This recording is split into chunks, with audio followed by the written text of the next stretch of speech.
Gente, boa tarde. Vou falar bem perto porque com o vento às vezes é um pouco ruim de escutar, tá? Então assim, ó, vamos tentar um formato de levar um pouco do que a gente vivencia no campo aí para vocês que estão às vezes um pouquinho afastados dessa realidade.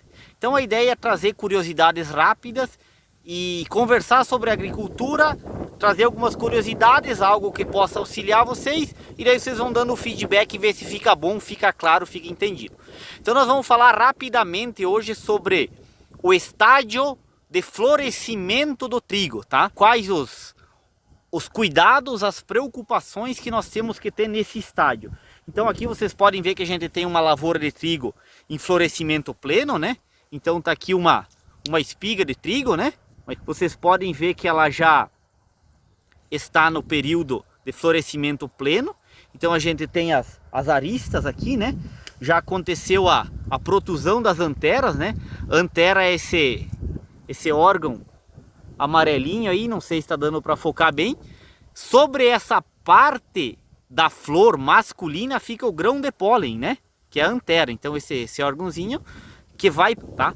O que acontece? Quando você destaca a gluma, a lema e a palha, que são as três estruturas que protegem o grão de trigo, você consegue perceber que a gente está no início do enchimento de grão ali, tá? Nesse momento, o trigo está muito vulnerável a doenças fúngicas que vêm atacar a espiga, principalmente Gibberella e Brusone, tá? A Gibberella é causada pelo fungo Fusarium. Fusarium, ele tem dois tipos de reprodução: a reprodução sexuada e a reprodução assexuada.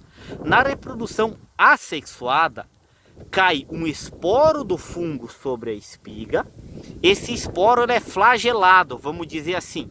Ele tem uma espécie de cauda e ele nada até um local que ele pode infectar o grão de trigo. Então é necessário um filme de água, um local onde ele possa, vamos dizer assim, navegar, entre aspas, e penetrar na parede celular.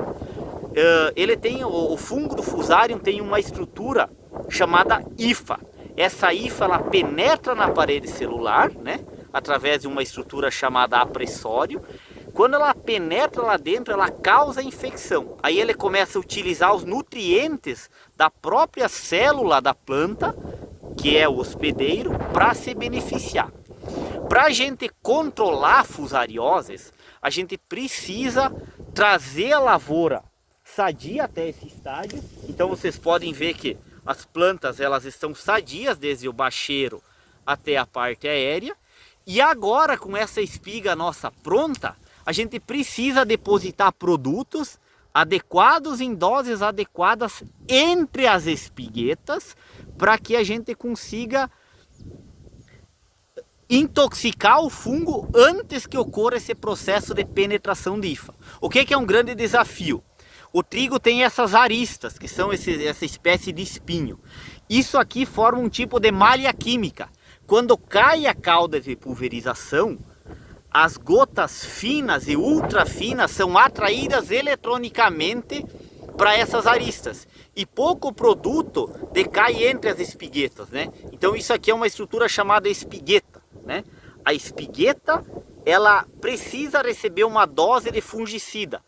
Para que? Em quantidade e em distribuição uniforme, para que dificulte o processo de penetração do fungo, tá? Então o que se recomenda? Que seja quando a gente tem uma previsão com um longo período de molhamento foliar, de mais de 3 dias, é necessário fazer uma aplicação de fungicida pré-início de chuva e assim que estiar, uma segunda aplicação. Bons produtos que nós temos na linha são produtos à base de tebuconazol. Então temos o nativo, temos o fusão e temos o tebu forte.